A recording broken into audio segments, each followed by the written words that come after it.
Everything in a logo must be simple and evident. A great logo needs no explanation. While there are many examples of successful logos that break the rules, in general, a good logo should be simple. It should be comprised of only the most essential elements, so that it can be remembered after just one glance. Take a look at these logos. Logos we see every day and relate to immediately. See how simple they are. It's not easy being that simple.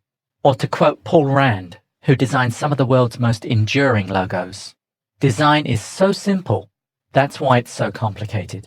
To keep our logos simple and instantly recognizable, what we leave out is as important as what we include. A good logo should complement the company name.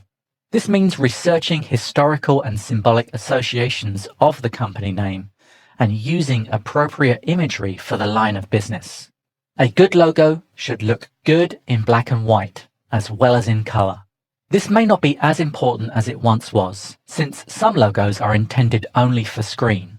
That said, if a logo looks as good in black and white as it does in color, the contrast will emphasize the shape or idea. A good logo should be scalable. A logo needs to work at a number of different sizes. Business cards and websites, t-shirts, brochures, banners, vehicles, billboards, etc. Make a list of all the uses of the logo and consider how such uses might affect its legibility. And lastly, a good logo must be original. With so many logos in the world, we need to be vigilant that we don't inadvertently design something that looks like something else.